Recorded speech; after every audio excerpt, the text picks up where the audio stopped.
Vamos lá, meus irmãos, vamos lá. Continuando aqui, nosso 6º dia de aula, Teologia Sistemática 4, Antropologia e Pneumatologia, sendo que hoje é a nossa primeira aula de pneumatologia. É o 2º bloco e as nossas aulas estão sendo gravadas. Tá bom? Meus irmãos, deixa eu compartilhar aqui com vocês. Há pouco, né, falamos sobre a questão de ser um mártir, falamos sobre a questão de ser uma testemunha, né? Nós somos testemunhas e, como bem o Júnior disse, né, pela historicidade, por alguém que nos disse, e nós continuamos dizendo a partir daquilo que outrora recebemos, por isso que nós estamos inseridos numa história, né? Mas deixa eu ler para vocês aqui, eu estou abrindo aqui e quero mostrar para vocês no My Bible, olha que legal, quando eu falei há pouco sobre o texto no original, eu vou abrir aqui essa tela, olha só que interessante, ó. Está aqui no My Bible, né? Essa daqui é uma cópia daquele aplicativo My Bible, né? Atos 1:8, ó. Mas recebereis poder, ó, poder, dinamis. Tá vendo? Aqui está dunamis. Mas no grego ele tem essa pronúncia meio que oui, sabe? Oui, quase como no francês, né? Então, mas recebereis poder ao descer sobre vós o Espírito Santo, e sereis minhas testemunhas, martos. Lembra que eu falei de martírio, né? De mártire. E olha só, aí a gente abre aqui o grego de Strongs, martos, ou seja, testemunha num sentido legal, num sentido histórico e num sentido ético. O sentido histórico é o que a gente acabou de dizer há pouco, né, Beatriz? Alguém que presencia algo, por exemplo, uma contenda, como o Júnior também mencionou. E no sentido ético, aquele que, por seu exemplo, provaram a força e a genuinidade de sua fé em Cristo por sofrer morte violenta. Né? Aqui é, no caso já do martírio de Estevão, né? Pode ver que aqui ele literalmente passou por isso, assim como outros apóstolos e discípulos na história, né?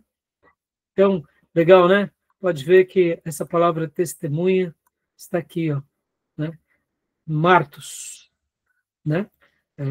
Na My Bible eu gosto de deixar aqui na atualizada revista interlinear, que vai me trazendo sempre os textos em grego, e aí você clica, né, e abre, tá bom? Né? Quem ainda não baixou, baixa My Bible, baixe todas as versões em português, os dicionários, os comentários, que, como eu já mencionei para vocês, na minha opinião, My Bible, ela é uma biblioteca digital. Eu, particularmente, me delicio nesse aplicativo, tá bom?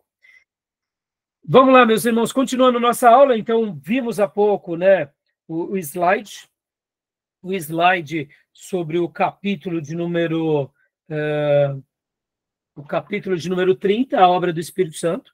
Já vamos ler o resumo e vamos ir para o livro, mas eu quero passar rapidamente aqui para vocês o slide também que fala sobre o Espírito Santo, que está na parte 5 do livro e também na parte 6 do livro, que são aqueles capítulos que eu mencionei para vocês, tá bom? Olha só, mostrar rapidamente aqui para vocês, só dando uma pincelada para vocês verem o que nós estaremos estudando, tá? Olha aqui, deixa eu abrir aqui. Aqui são todos os slides da parte 5 do Gruden, e quando a gente olha aqui, tem vários slides, ou pelo menos 11 slides, que é do 45 em diante, olha aqui, sobre o batismo e a plenitude do Espírito Santo, tá vendo? Então, a gente vai trabalhar sobre essa questão, tá?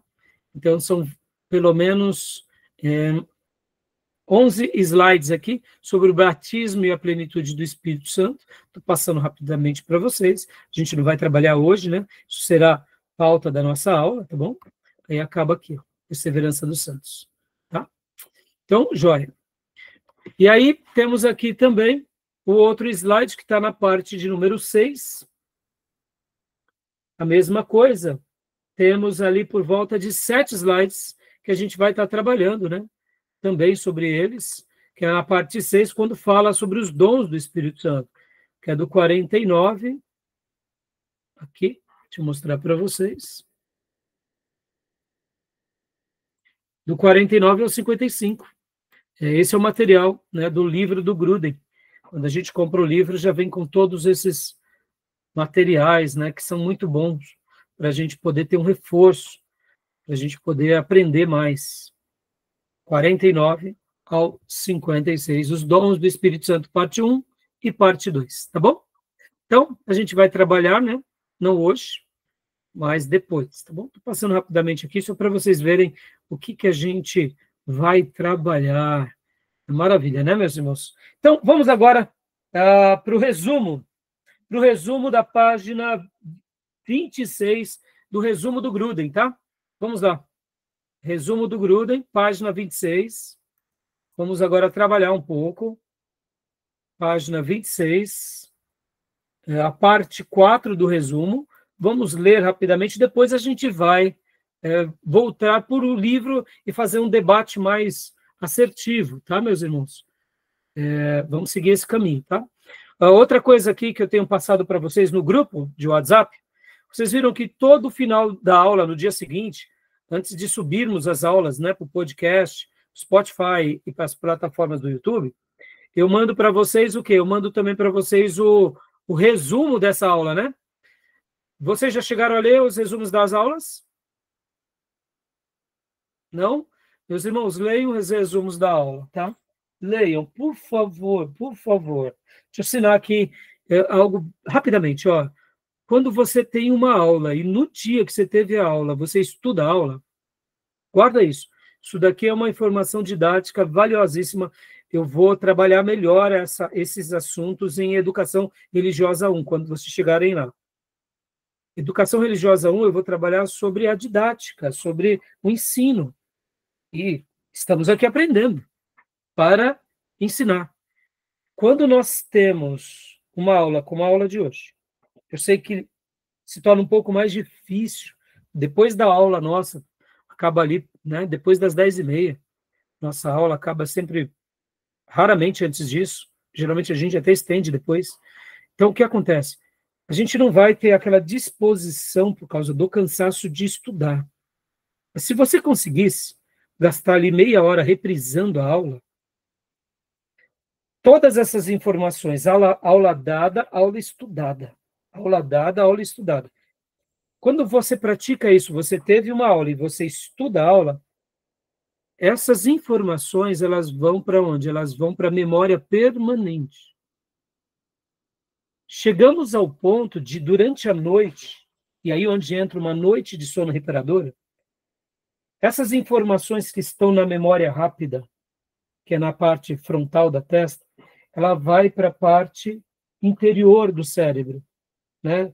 A gente tem o lóbulo frontal, que são as decisões rápidas. Então, a gente está aprendendo aqui, está absorvendo a grande maioria das informações de forma rápida. Mas no momento que nós estudamos o que aprendemos, nós jogamos, nosso cérebro ele tem várias divisões. E a memória permanente é essa que fica sem ser no lóbulo frontal. E o que acontece? Quando você tem aula dada e estuda, essas informações elas começam a entrar nessa parte de memória permanente. No momento em que você teve a aula, estudou a aula, absorveu e dorme uma noite reparadora, durante o sono, todas essas informações vão sendo trabalhadas. Por isso que muitas vezes a gente sonha com a aula. A gente sonha com aquilo que a gente gosta. É o nosso cérebro trabalhando. E aquilo que virou, que foi introjetado e que foi acomodado, você nunca mais esquece. Isso é, de fato, não só estudar, mas aprender. Porque, como brasileiros, a gente aprendeu muitas coisas decorando, e a decoração fica na memória rápida. Depois você se esquece. Você fala, puxa vida, eu decorei. A decoração é memória curta, para aquele instante, para aquele momento de perigo. A gente não está fazendo estudo aqui por um passeio de verão, né? A gente está fazendo por uma vida. Entenderam? Então, estatisticamente, depois de uma aula aprendida, você estudar, por isso que o melhor horário para se estudar é de manhã, porque você tem a parte da tarde ou da noite para reprisar o que você aprendeu. Eu sei que esse é o mundo ideal.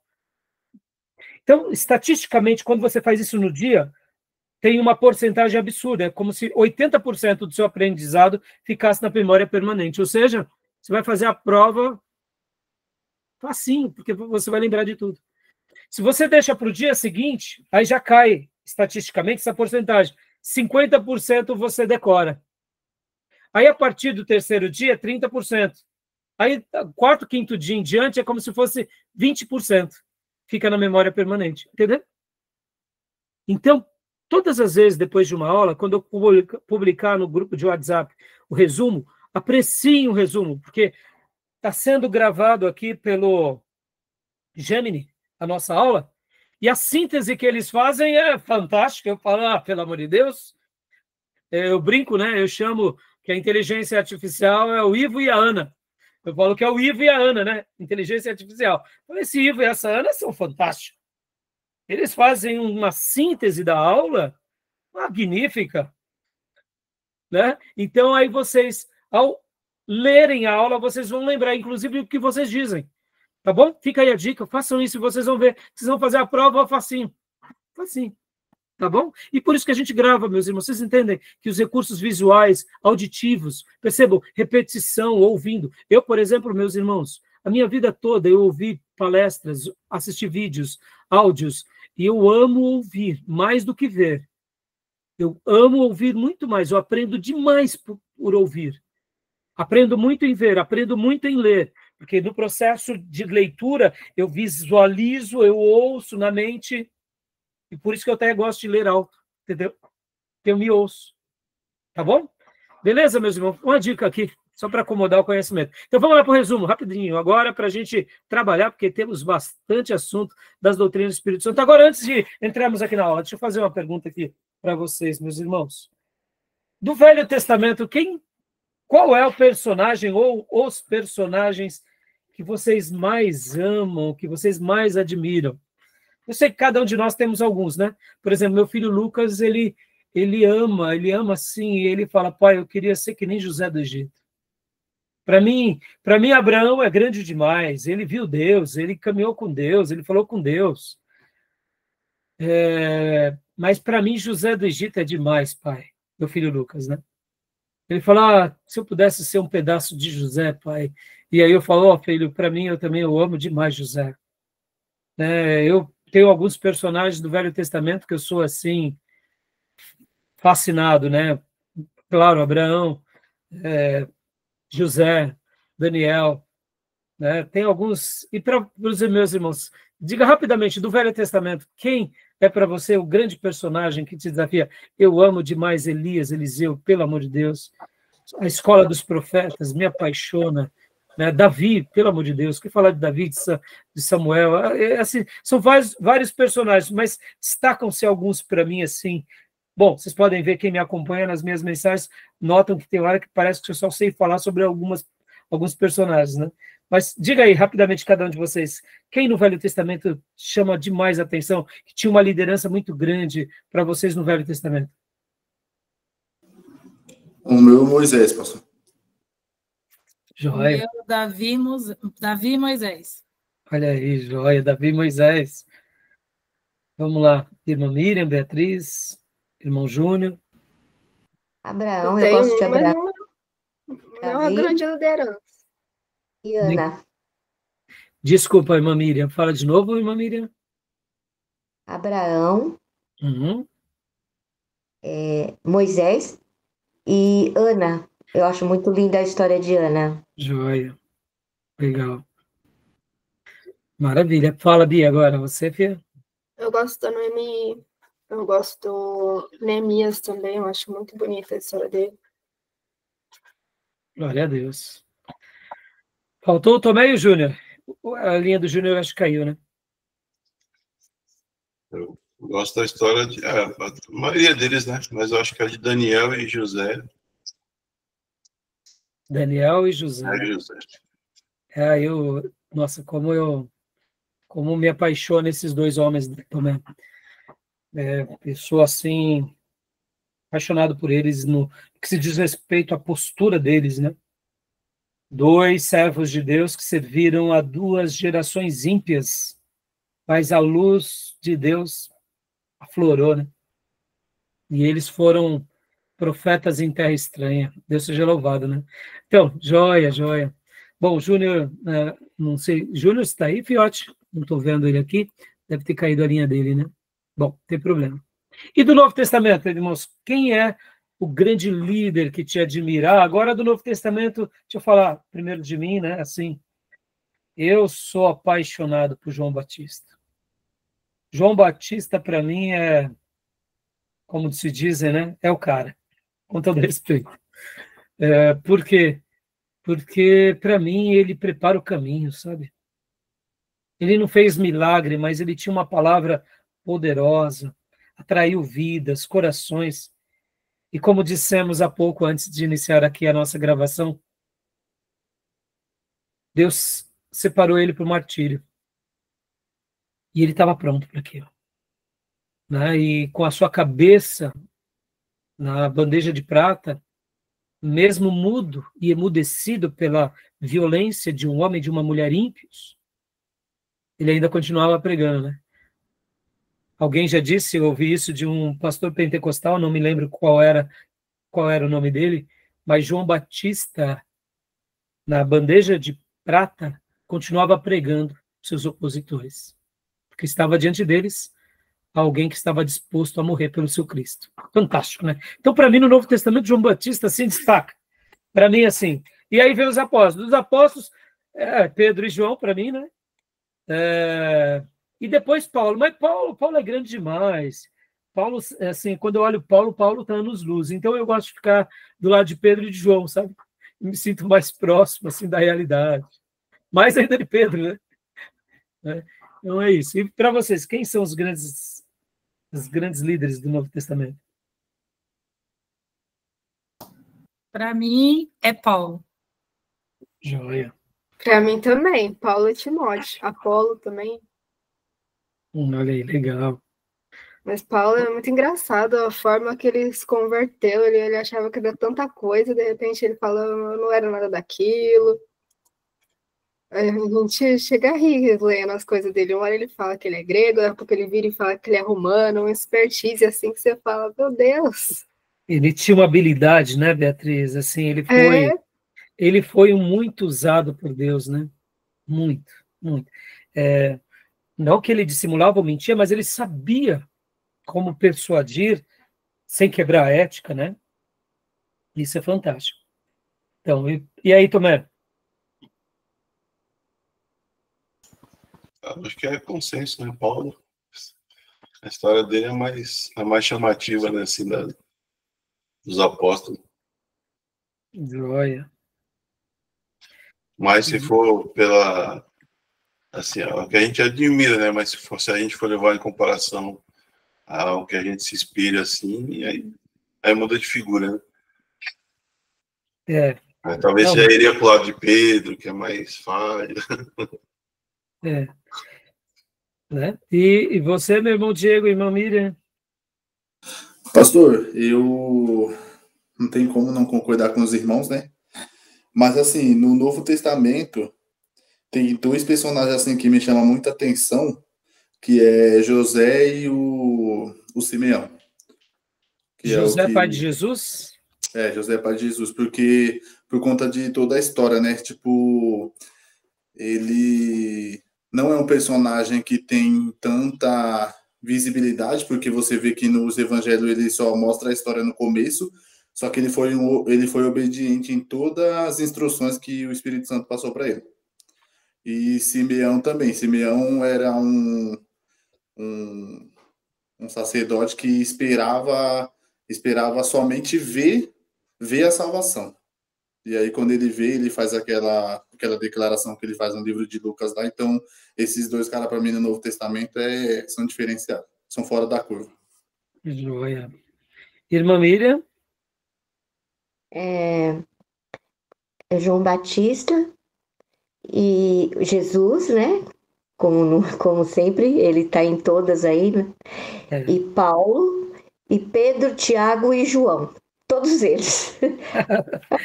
Eu não mencionei Jesus de propósito, né, irmãos? Porque né, Jesus é incomparável, Messias, né? Agora, irmãos, eu queria gastar esse minuto, eu fiz essa pergunta para vocês, que agora eu queria pensar por um instante aqui com vocês.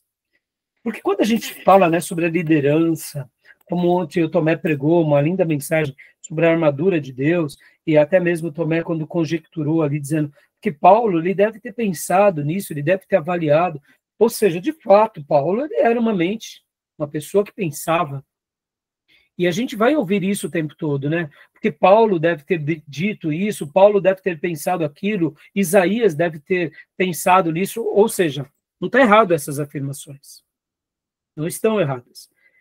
Mas quando a gente pensa, né, sobre a igreja, eu queria reformular uma pergunta aqui com vocês. Quem é o grande líder da igreja? Quem é o grande líder da igreja? Porque é consenso, e eu fiz essa pergunta para vocês do Velho Testamento e do Novo Testamento, para realmente despertar vocês esses grandes personagens. Mas, de fato, quem é o grande líder da igreja? Tirando Jesus. Pode falar, Beatriz. Quem é o grande líder da igreja? Hã? Deus e o Espírito Santo? Jesus? Quando a gente fala, meus irmãos, vamos lembrar os grandes líderes do passado.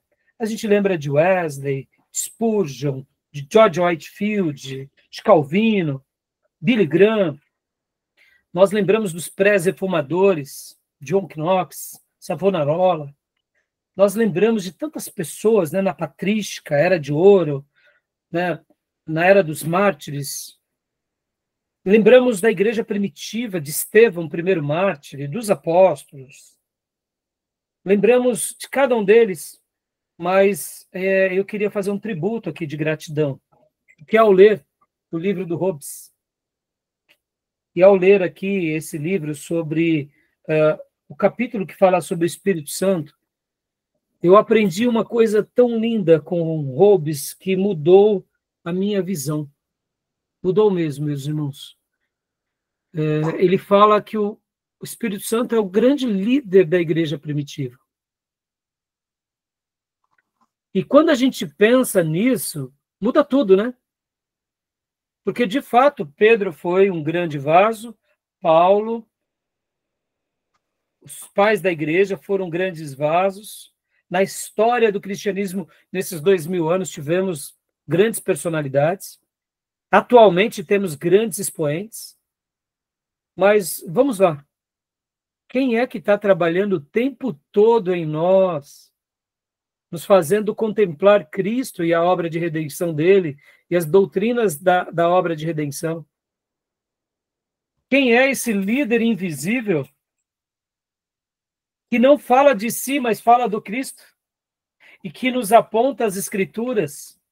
E por que eu digo invisível? Porque eu estou falando a vocês.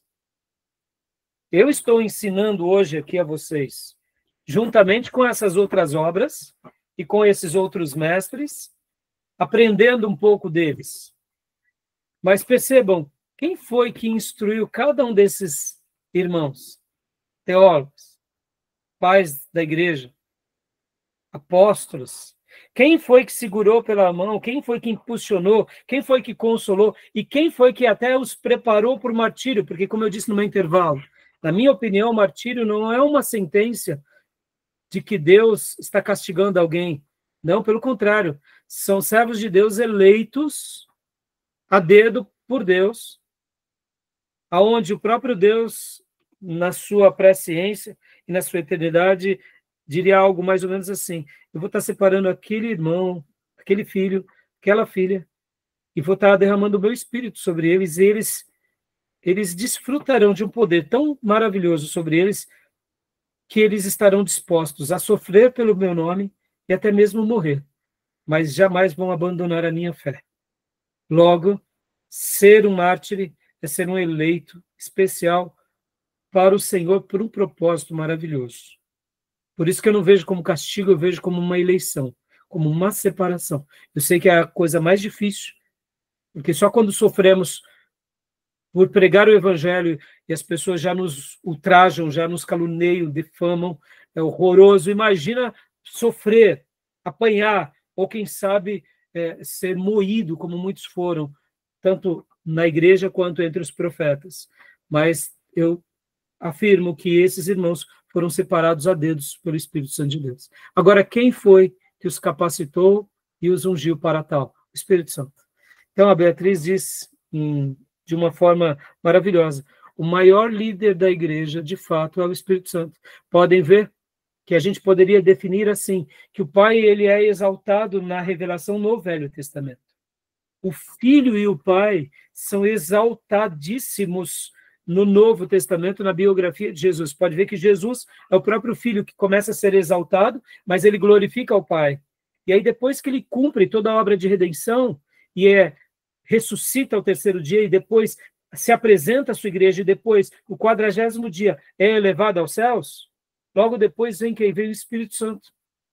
E o Espírito Santo agora é o grande líder da igreja que vai capacitar essa igreja a compreender a obra do Filho e a obra do Pai, a vontade do Pai, e é o Espírito Santo que é o líder que conduz essa igreja de forma invisível e discreta. Porque quem são os protagonistas da história? São os apóstolos. São os servos de Deus. Mas quem é a força e quem é a pessoa que os unge, que dá dons, que os separa, que os protege e até os elege para o martírio? É o Espírito Santo. E ao longo de 2000 anos, a igreja só se manteve de pé. Por quê? Por causa do Espírito Santo. Essa palavra continua sendo viva e eficaz sobre nós, por quê? Por causa do Espírito Santo. Se a igreja de Jesus é uma igreja vencedora, ela só é pelo poder e pela autoridade do Espírito Santo. Por isso que a gente pode dizer em alto e bom som que a igreja de Jesus sempre triunfará na terra, porque o Espírito Santo é o maior líder. E quando a gente tem essa clareza, meus irmãos, que a gente está a serviço dele, para a glória dele, e que a obra dele é glorificar a Jesus e os feitos de Jesus, eu diria, a gente está sendo conduzido por ele. Hoje, ao preparar essa aula, eu confesso para vocês que fiquei tão emocionado ao lembrar disso, porque se estamos aqui ensinando, é porque um dia ele nos separou para isso. É pela misericórdia dele, é pela graça dele. Se a gente ainda é usado na igreja a levar uma alma a Cristo, é por obra dele, não é obra e nem virtude nossa.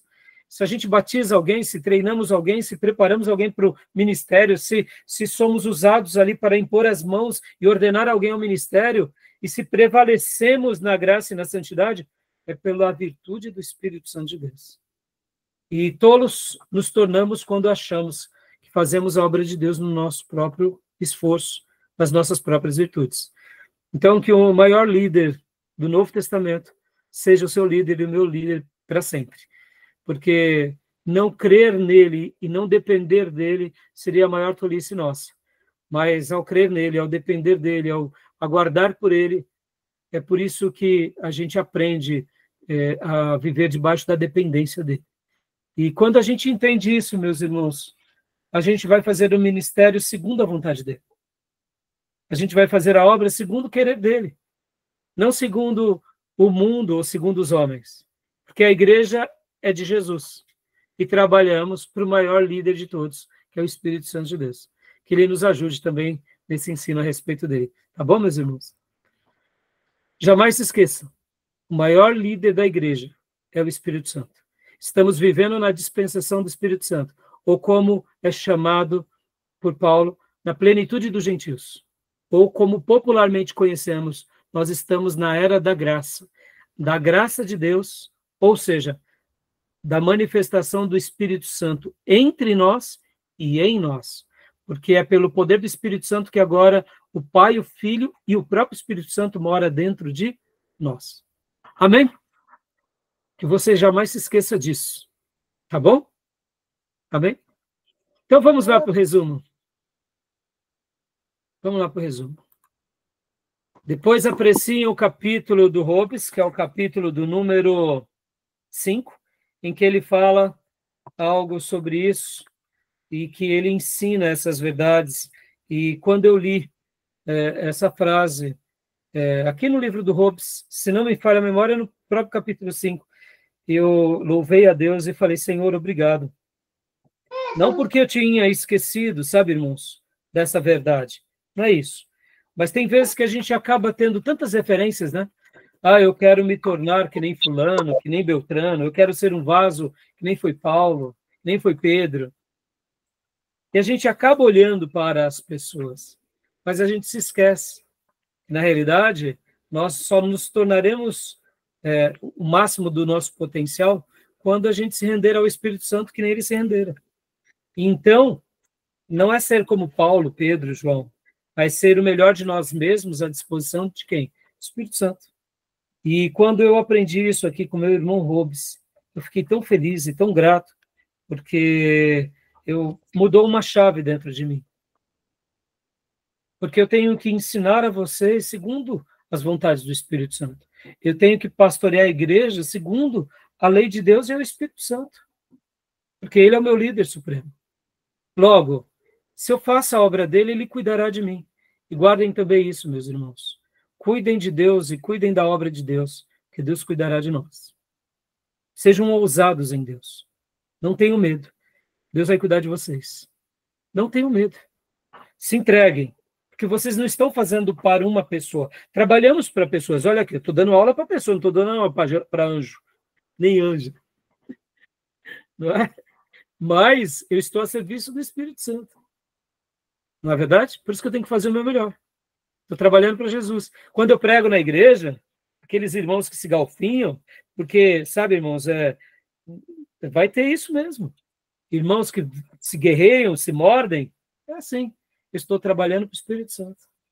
Eu tenho que acreditar que o mesmo Espírito Santo que me separou até aqui vai mudar aqueles irmãos. Porque senão a igreja fica muito pesada, né? E os irmãos que se galfinham ficam muito difícil. E o fofoqueiro, então, pelo amor de Deus, a gente não vai ter paciência com ele. Não é verdade? Aí, né, irmã? Porque o fofoqueiro se ensina e tem uma língua que envenena a si próprio e os outros, não é? Mas é assim mesmo.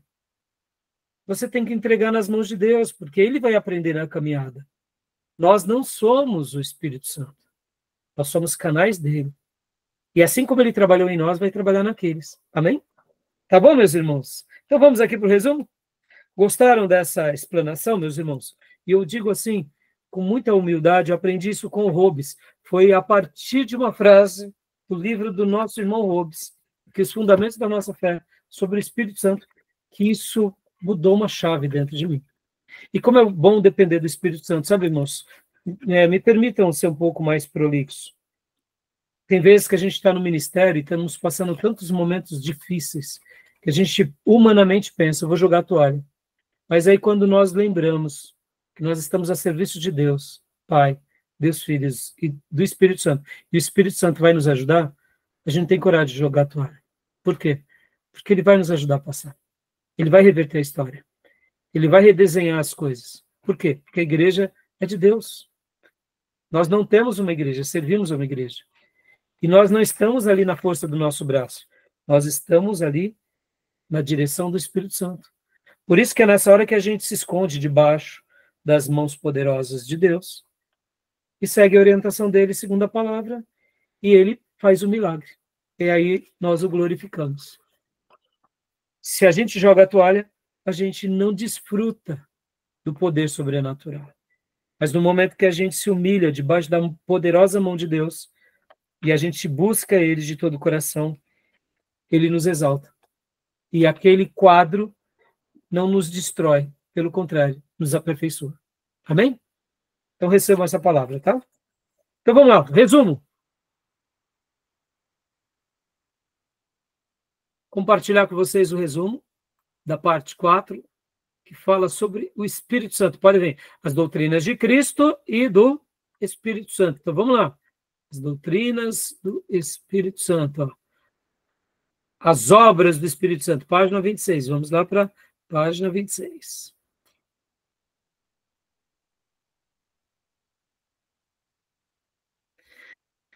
Leia para nós, irmã Elisângela, por gentileza, aqui.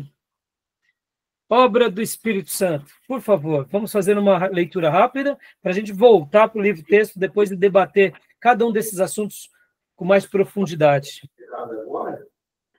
A obra do Espírito Santo. Nos capítulos anteriores, discutimos de forma razoavelmente minuciosa a pessoa e a obra de Deus Pai, e mais recentemente, a pessoa e a obra de Deus Filho, Jesus Cristo. Examinamos também as provas bíblicas da divindade e da personalidade distinta do Espírito Santo, associada à doutrina da Trindade. Penso ser oportuno agora, neste capítulo, focalizar a obra distintiva do Espírito Santo entre as diferentes atividades dos membros da Trindade, quais são apresentadas especialmente como obras de Deus, Espírito Santo? Ou seja, ele está dando aqui uma síntese, já explicando um pouco sobre o que foi passado. Ou seja, nos capítulos anteriores, ele já falou um pouco sobre a pessoa de Deus, o Deus Filho, Jesus Cristo. Foi falado também sobre a Trindade. Eu sei que muitos dos irmãos que estão fazendo esse módulo agora pela primeira vez não viram ainda, mas repito aquilo que eu disse no módulo anterior. Vocês estarão aprendendo e não é o fato de estarem aprendendo fora de ordem que deixará de ser aprendizado. Seria melhor ter aprendido, de fato, nesse segundo, essa metodologia. Mas agora, os nossos olhos estarão focados na pessoa do Espírito Santo, para a gente entender melhor o que ele faz e qual é o ofício dele. Guardem isso, irmãos. Assim como os dons ministeriais, ou seja, aquilo que Efésios fala que são os 5 dons que cuidam de uma igreja, que é o apostolado, que é o profeta, que é o evangelista, que é o pastor e o mestre. Pode ver que nós fomos fundamentados em todas as doutrinas dos apóstolos e dos profetas.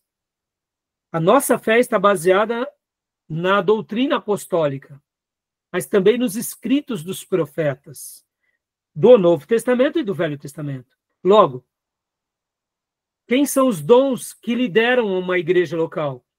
Apostolado, profeta, evangelista, pastor e mestre. Nós sabemos que o dom apostólico é um dom para muitos que não existem mais, para outros que continuam a existir. A gente vai trabalhar isso melhor já já quando falarmos dos dons, mas eu particularmente acredito que o dom apostólico, na semelhança dos 12, foi para o Novo Testamento, e que Deus também separa Paulo, Deus separa Silas, Deus separa Barnabé, Deus separa Timóteo e alguns outros também, praticamente com o dom apostólico. Podem ver que Paulo escreve as cartas junto com Barnabé e junto com Silas, ou Silvano. Eu entendo que não eram apenas os 12 apóstolos. Haviam outros apóstolos na igreja primitiva. Mas que esses dons apostólicos que se recebem em revelação, eles findaram-se no Novo Testamento. Na história da igreja, nós já não vemos mais a figura do dom apostólico, mas surge o dom de bispo. Mas eu não quero entrar agora na discussão, vou deixar isso para depois. Mas o dom apostólico, ou seja, grandes pessoas e personalidades na história da igreja, nascem esporadicamente, alguns. E podem ver que esses alguns, eles são ainda humildes, eles não se auto-intitulam. É a igreja que os valoriza. E eu, particularmente, gosto disso. Eu admiro pastores que se tornaram, eu diria, lendas, mas eles não são vaidosos. Só para vocês terem uma ideia, irmãos. De que denominação era Billy Graham? Você sabe me dizer? O grande evangelista do século passado? Quem já acompanhou aqui algumas coisas de Billy Graham? O que vocês têm para me dizer assim, em uma palavra? Uma frase. Pastor, eu não entendi a pergunta. Pode falar novamente? Billy Graham, pastor, reverendo Billy Graham. Já ouviu falar dele, né? Sim. O que você tem para me dizer de Billy Graham? Ele era um grande homem de Deus? Sim, com certeza. E que denominação ele era? Batista? É pentecostal, né, pastor? Pentecostal. É pentecostal ou é batista? A irmã Miriam diz batista. Eu acho que é pentecostal, porque ele fazia uns negócios lá. Só pode ser o pentecostal, né, Diego? Principalmente a coisa do terno, pastor. Ah, não. Terno não é ele, não. É Benny Hinn esse daí. Mas Billy Graham, estou falando do Billy Graham. O grande evangelista. O grande evangelista. Pentecostal. Tomé, o que você tem para me dizer de Billy Graham, Tomé? Pastor Billy Graham, eu diria que ele é um evangelista sem denominação, porque mais pregava fora do que se ele tivesse uma igreja na própria igreja, né? Ele rodava o mundo pregando, mais ao estilo dos apóstolos mesmo. Nós poderíamos dizer que Billy Graham era um apóstolo? Praticamente? Sim ou não? 1000 vezes mais do que os atuais. Pelo amor de Deus, exatamente. Os atuais, eles, desculpem, mesmo porque ele não se intitulava apóstolo, exato. Fazia o que os apóstolos faziam. Né? Irmãos, eu não vou vou deixar para fazer o debate do dom apostólico contemporâneo nos dons, tá? Mas assim, me entendam, tá? Esses apóstolos que se auto-intitulam não tem nada de apóstolos, tá bom? Tá bom? Billy Graham, por exemplo, irmãos, é um pastor, um dos pastores mais consagrados que o século passado teve. Uma pessoa realmente especial. Durante todos os meus dias de seminário, eu ouvia muito sobre ele, eu lia sobre ele, etc. Eu nunca soube qual era a denominação dele. Por quê? Porque não destacava isso, não era importante para mim. Aí um dia eu fui atrás e falei, mas peraí, qual que é a denominação do Billy Graham? Eu descobri que ele era batista. Ele era batista, mas percebam, ele não defendia a placa. Como o Tomé disse, ele era um evangelista. Ele fazia uma obra de evangelização. E distribuíam essas vidas que se convertiam nas igrejas, pelas quais apoiavam o trabalho dele. Ou seja, era um ministro do reino. Então, eu falei tudo isso para chegar nos dons, né? Os dons ministeriais. A igreja ela é liderada por pastores, por profetas, por evangelistas, por pastores e mestres. E o dom apostólico, na minha opinião, é uma coisa muito peculiar, tá? Eu vou entrar com melhores definições quando a gente for falar sobre os dons. Mas por que eu estou falando sobre isso? Percebam, o dom espiritual te dá ofícios, te dá uma característica, principalmente para aqueles que recebem o dom ministerial. Por que eu estou falando isso? O Espírito Santo ele tem ofícios específicos. O Deus Pai tem ofícios específicos. Jesus tem um ofício específico. Cada pessoa da Trindade são Deus. É Deus Pai, é Deus Filho, é Deus Espírito Santo. No entanto, cada uma exercem uma função. Olha só que interessante. Interessante isso, não? Então, é legal quando a gente pensa nisso, porque a gente começa a enxergar algo que nós não entendíamos. Tá bom? Tudo bem até aí? Tranquilo? Alguma pergunta, alguma dúvida? Não? Então, vamos lá. Então, continuando aqui a leitura. Pode ler para nós, irmã Beatriz. O Espírito Santo dá poder. Aqui é só uma síntese, tá, meus irmãos? Dos slides que nós vimos há pouco, tá? Opa.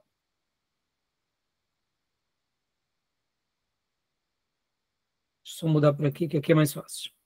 Pode ler, Beatriz. Ele dá vida. No domínio da natureza, é papel do Espírito Santo dar vida a todas as criaturas animadas na terra, no céu ou no mar, como está escrito. Envias o teu Espírito, eles são criados, em Salmos 104:30.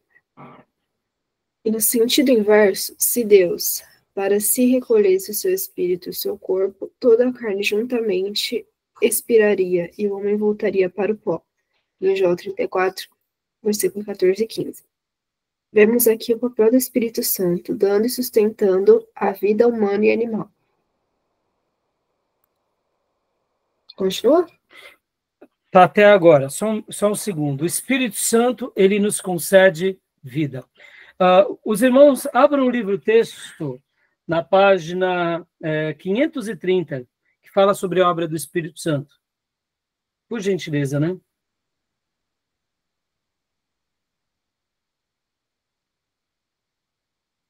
Abra o livro-texto de vocês na página 530. Como eu mencionei há pouco, meus irmãos, olha só. No Antigo Testamento, poderíamos dizer que foi o ministério do Pai. Eu fiz essa nota no meu livro.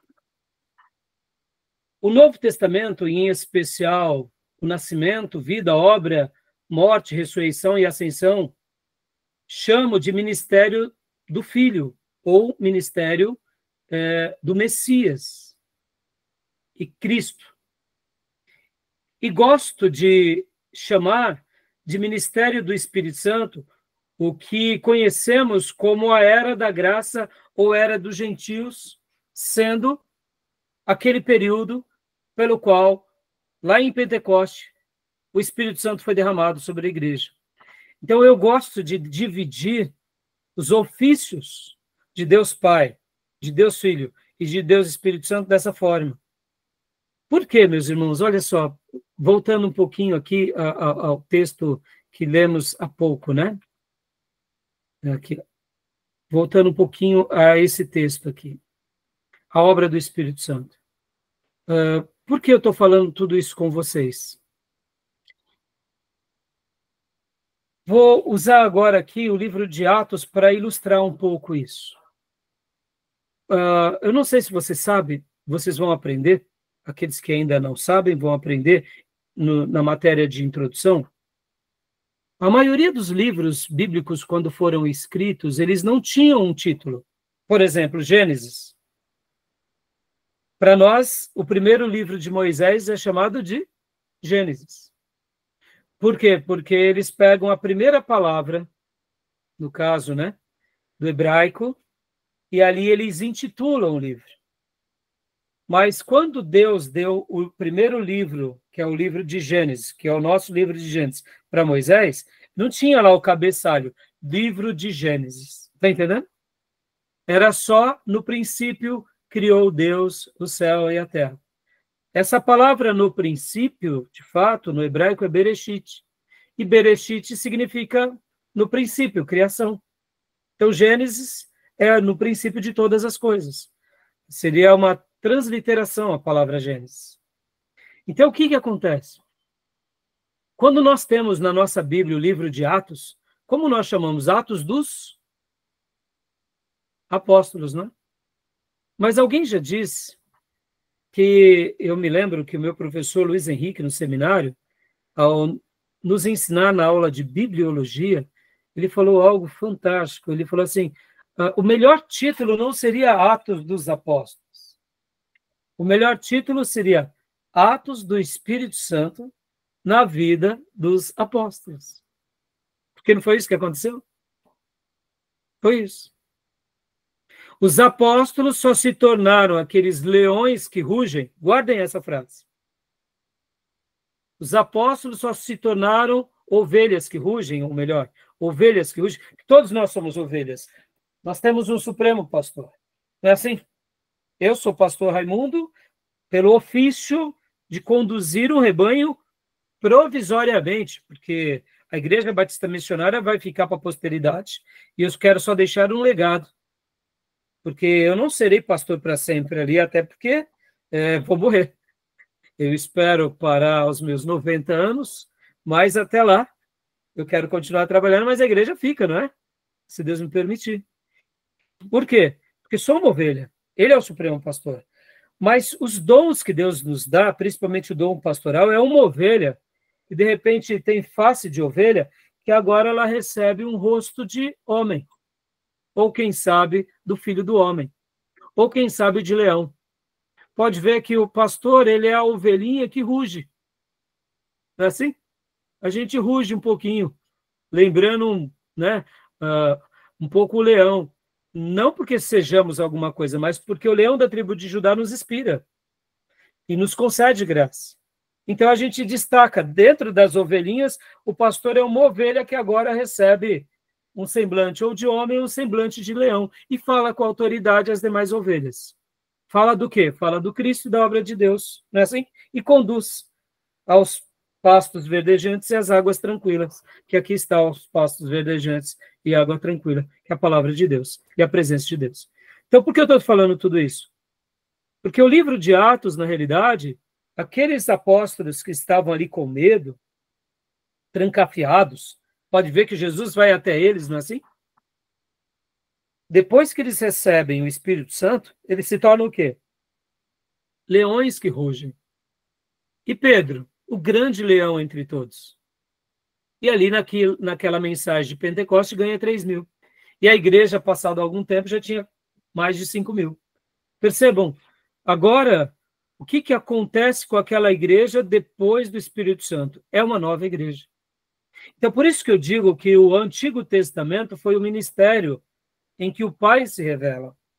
O Novo Testamento, em especial a obra de Jesus, desde da sua concepção, nascimento, crescimento, ministério, morte, ressurreição e ascensão, é o ministério do Filho e do Messias Cristo.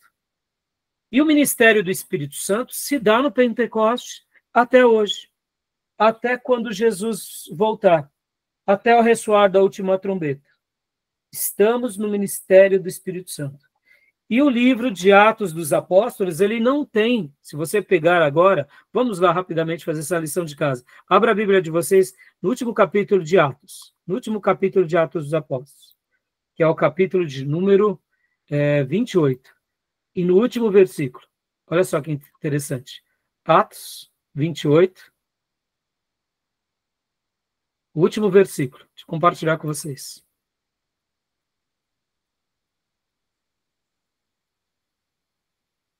Atos 28, olha que coisa linda. Vocês podem ver que o livro de Atos, ele termina aqui no versículo 31, pregando o reino de Deus e ensinando as coisas concernentes ao Senhor Jesus, com toda a liberdade, sem impedimento algum. Ponto. Eu pergunto, tem um amém aqui? Tem? Por quê? Não tem. Olha que coisa linda isso.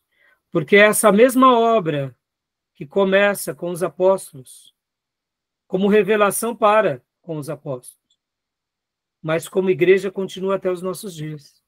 O mesmo Espírito Santo que começou a obra com os apóstolos, continua fazendo na história da igreja, está fazendo entre nós e continuará fazendo até a última alma. Por isso nós devemos crer nessa palavra e pregar com ousadia, porque ao fazer isso nós estamos fazendo pela autoridade e graça do Espírito Santo. Por isso que acabamos de ver aqui, né, que a gente vai entender um pouco melhor sobre o ministério dele, e que o Espírito Santo ele dá poder, e uma das primeiras coisas dentro desse poder que ele dá é conceder o quê? É conceder vida, porque a obra dele continua entre nós. Amém, meus irmãos? Ou seja, o poder que ele tem, que ele concede, que ele derramou, não é um poder para que a gente seja visto na sociedade como personalidades poderosíssimas, mas é um poder que gera vida, em primeiro lugar, em nós e através de nós. Ou seja, esse poder, ele tem uma causa. Ele não é um poder apenas para que possamos sair se sentindo melhor do que os demais. É um poder que gera em nós vida, tá bom? Vamos voltar para o livro-texto, meus irmãos? Vamos trabalhar agora no livro-texto, né? Eu quero tentar mergulhar, né? Aliás, vamos ler os 4 pontos aqui do resumo. Vamos lá. Aí a gente vai para o livro-texto, como eu tinha mencionado. Então, continua para nós, Beatriz. Ele dá poder para o serviço. Continua, por favor. Antigo Testamento. No Antigo Testamento, o Espírito Santo muitas vezes capacita pessoas para o serviço especial. Ele capacitou José com habilidade de liderança e sabedoria. Em Números 27, 18 e Deuteronômio 34, 9. E deu poder aos juízes para libertar Israel de seus opressores. Observe como o Espírito Santo veio sobre Otiniel em Juízes 3, 10. Em Gideão 6, 34. Jefté em Juízes 11, 29, em Sansão, em Juízes 13, 25, 14, 6, Juízes 19, do 15 ao 14, acho. O Espírito Santo veio poderosamente sobre Saul, a fim de levantá-lo para a batalha contra os inimigos de Israel. 1 Samuel, capítulo 11, versículo 6. E quando Davi foi ungido rei, o Espírito do Senhor se apossou dele daquele dia em diante, em 1 Samuel 16, 13. capacitando a cumprir a tarefa de realeza para a qual Deus o havia chamado. Joia. E no Novo Testamento? A obra capacitadora do Espírito Santo no Novo Testamento é vista primeiro e de modo pleno na unção e capacitação de Jesus como Messias. O Espírito Santo desceu sobre Jesus por ocasião do seu batismo, em Mateus 3,16, Marcos 1,11 e Lucas 3,22. João Batista disse: vi o Espírito descer do céu como uma pomba pousar sobre ele, João 1,32. Portanto, Jesus foi para a tentação no deserto, cheio do Espírito Santo, em Lucas 4,1. E depois da sua tentação, no início de seu ministério, Jesus, no poder do Espírito, regressou para a Galileia, em Lucas 4,14.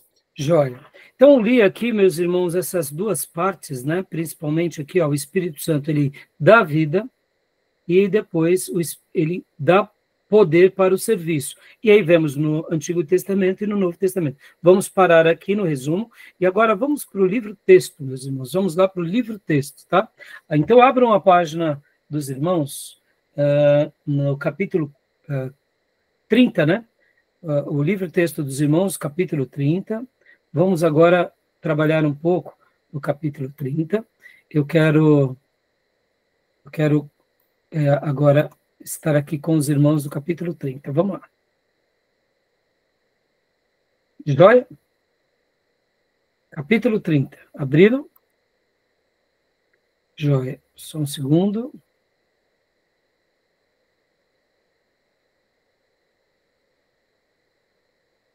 Deixa eu só abrir aqui. Isso, só compartilhar aqui com vocês também. Eu vou abrir aqui no meu livro também digital, capítulo 30, tá? Para acompanhar a leitura com vocês.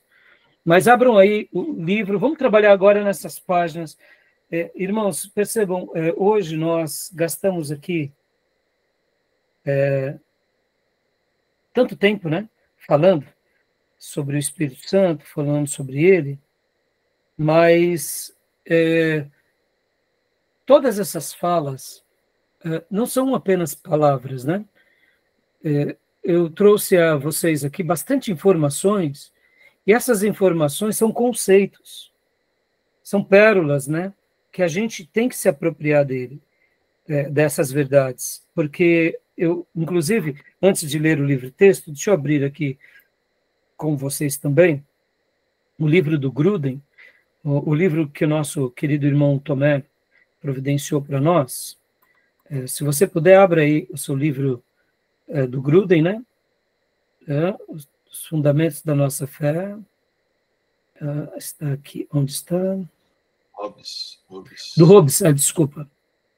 Aqui o Hobbes. Abra aí o Hobbes, por gentileza. Na página, no capítulo 5, Espírito Santo. Aqui, para mim, página 63, né, Tomé? Você deixou. Olha só, quero ler essas primeiras linhas com vocês.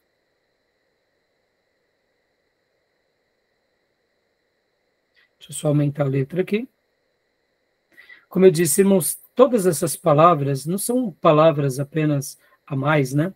São conceitos.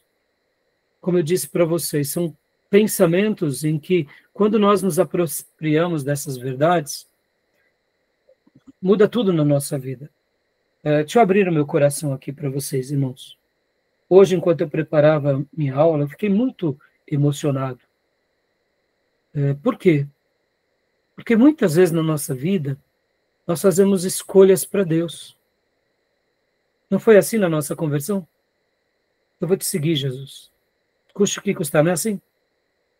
Aí começamos a ter as dificuldades, os embates, e aí tem hora que a gente fala assim, eu vou desanimar, eu vou parar, porque não dá mais. Está difícil demais.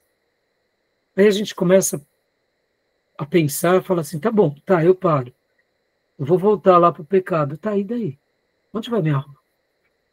Onde eu vou parar? Será que não vale a pena o esforço? Será que não vale a pena a perseverança?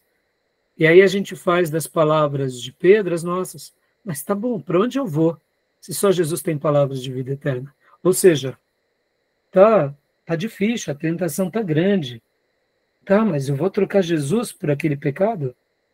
Tá, aquele pecado vai ser só mais uma aventura que vai me trazer marcas, vai me trazer uma alegria provisória, mas não permanente. Aí nós nos lembramos da conversão, nós nos lembramos do gozo da salvação, e a gente diz, não. Por melhor que seja aquele pecado, aquela vida errante, mesmo que ela tenha ali, né, ao lado dela, várias companhias agradáveis, tudo é passageiro, tudo é perene, mas ao lado do meu Cristo é permanente. Na presença dele é diferente. Percebam, essas conclusões nós não chegamos por acaso. É o Espírito Santo trabalhando na nossa consciência fadada ao pecado, à fraqueza, às dúvidas, mas é como se Deus fosse paciente conosco e fosse nos esclarecendo nos nossos momentos de crise. E eu quero te dizer que isso tudo não acontece apenas a nível da conversão, mas vai acontecer, e talvez acontecer de forma mais contundente, quando formos líderes, quando formos mais usados por Deus. Ou seja, vai chegar em alguns momentos do ministério que você vai falar assim, não, o que eu estou fazendo aqui? Dediquei a minha vida cuidando dessas pessoas e agora elas estão me dando pedrada. Ah, não, parei. Vou jogar toalha. Vou ganhar dinheiro. Vou fazer outra coisa. Quantas são as renúncias que nós praticamos na vida para seguir a Deus, para fazer a obra de Deus, para pregar o Evangelho, para crescer em santidade, para ajudarmos as pessoas. E ao invés de sermos recompensados, não digo com, recompensados de uma forma maior do que a medida, não, só o respeito. Só o respeito. Sabe aquela questão? A mãe cuida do filho, o pai cuida do filho, e a mãe espera ser endeusada pelo filho. E o pai também não espera ser endeusado pelo filho, mas só quer o amor do filho. Não é assim? Aí o filho ainda vem, com traições, com decepções. E qual que é a atitude que chegamos nesse momento aqui? Onde eu falhei? Onde eu errei? Não é? Será que eu falhei como pai? Será que eu falhei como mãe? Eu ouvia o choro de um pai assim, muito trabalhador, que as filhas dele entraram numa vida assim, muito terrível, e ele chorava, ele dizia, onde eu errei? Onde eu errei? É duro de ouvir isso de um pai. Que ele trabalhou, ele não foi para o crime, ele não foi para o roubo, ele não foi para o tráfico, e as filhas foram para caminhos assim horrorosos. E ministerialmente falando, também acontece algo assim. Podem ver, Jesus, no Getsêmani, ele disse, olha, o pastor vai ser ferido e as ovelhas vão se dispersar.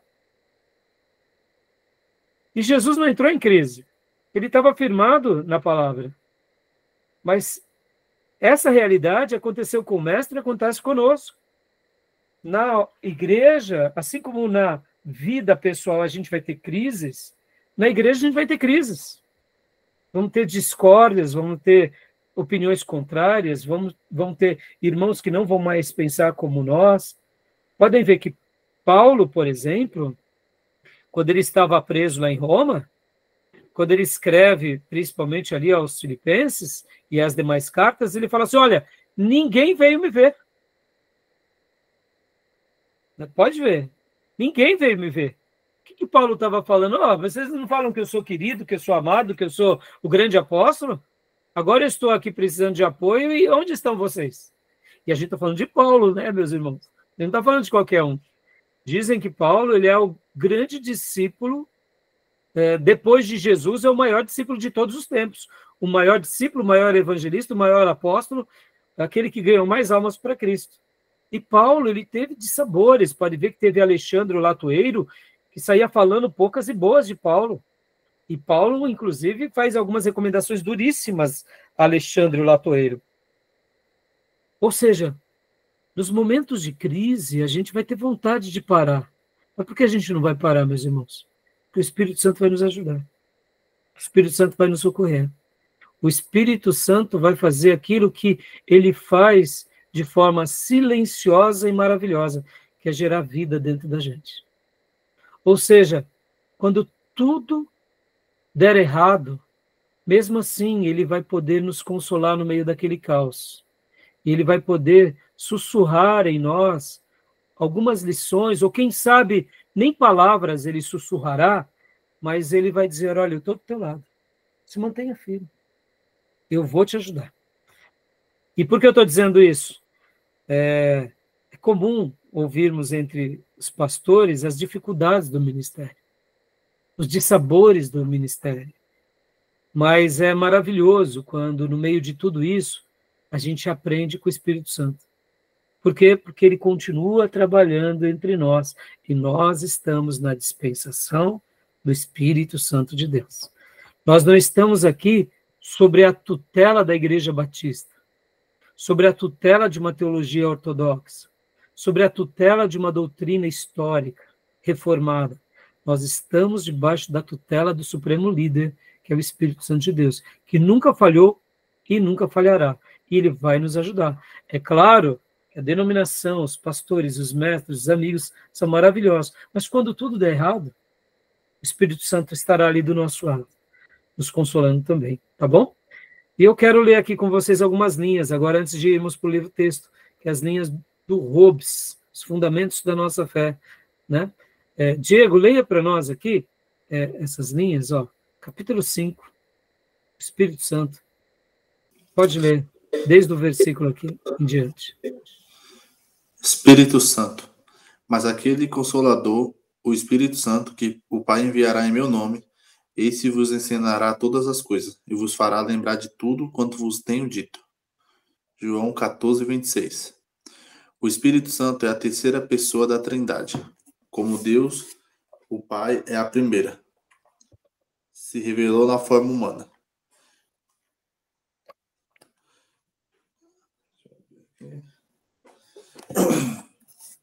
Aqui, Jesus é a segunda pessoa.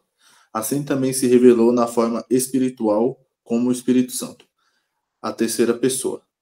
Temos, pois, um único Deus que em três relações para com a natureza e para com o homem, o Espírito Santo é o membro mais esquecido, ou menos conhecido da Trindade. Dá uma pausa aqui, Diego. Olha só, essa frase do Hobbes, ela é linda. Não me entendam, tá, irmãos? Ela é linda porque quando nós temos essa clareza, a gente pode agora trazer a nobreza do que ele é e representa.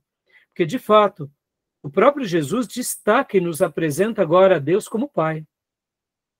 E disso fica muito claro e evidente no ministério de Jesus e da igreja. O próprio Jesus como Deus Filho.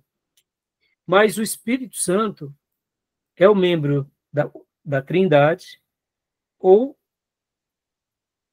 é o membro mais esquecido ou menos conhecido. Então, é o membro da Trindade, né, no caso. Mais esquecido ou menos conhecido. E aqui, por que eu estou falando que é lindo essa clareza, não é porque isso deve ser, que bom que é assim, não. Mas quando a gente sabe disso, a gente pode dar o devido valor. Percebam, eu estou trabalhando aqui tentando mostrar o contrassenso.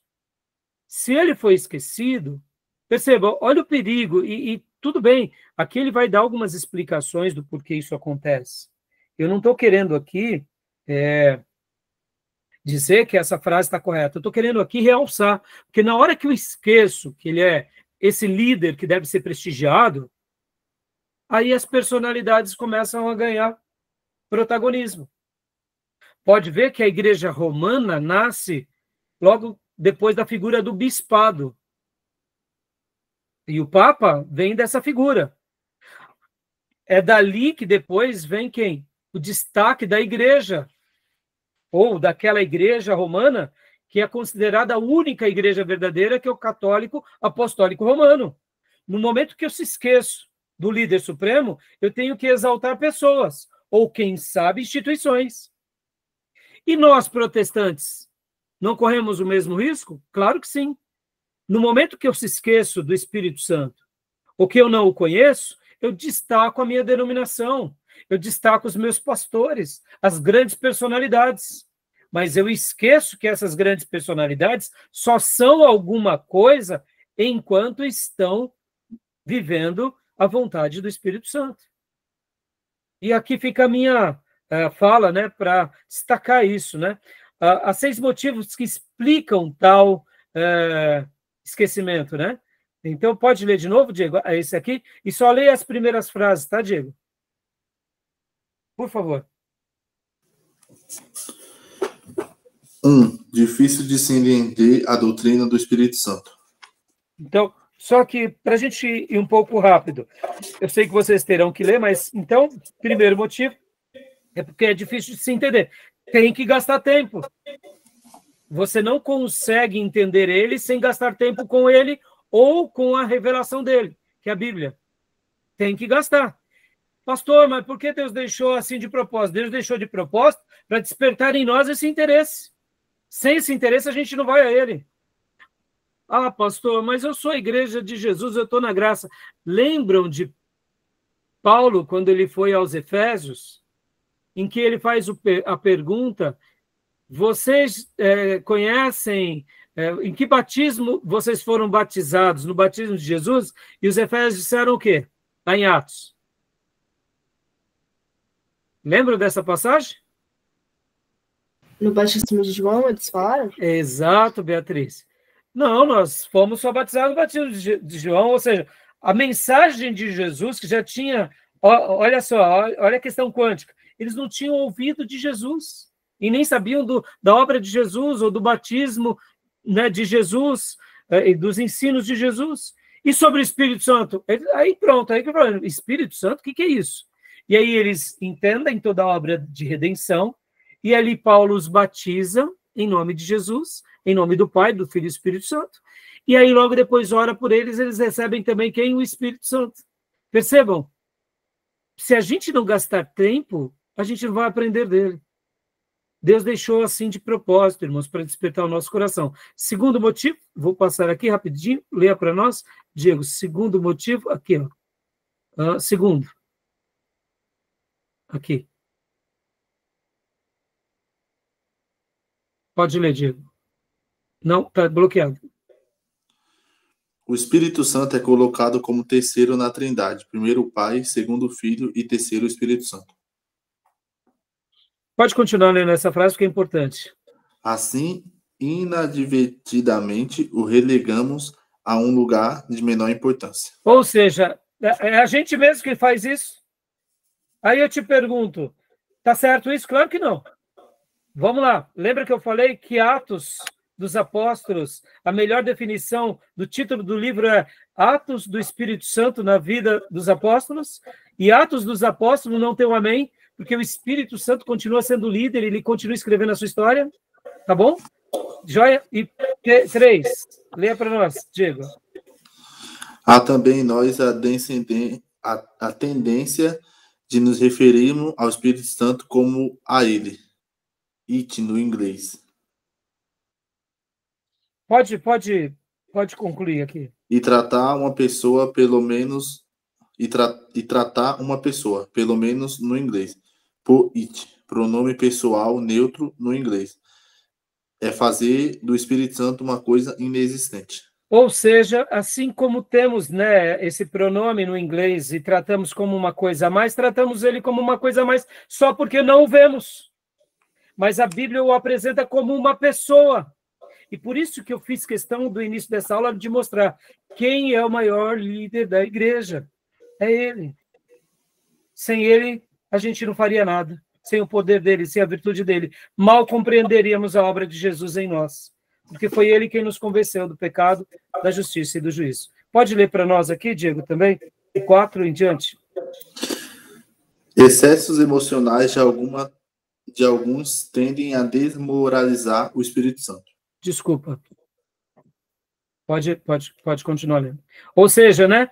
Muitos vão por exagero, e aí, por causa desse exagero, a gente fala, eu não quero isso para mim. 5. Há o temor de se pecar contra o Espírito Santo. E por essa razão, as criaturas humanas evitam tratar do assunto.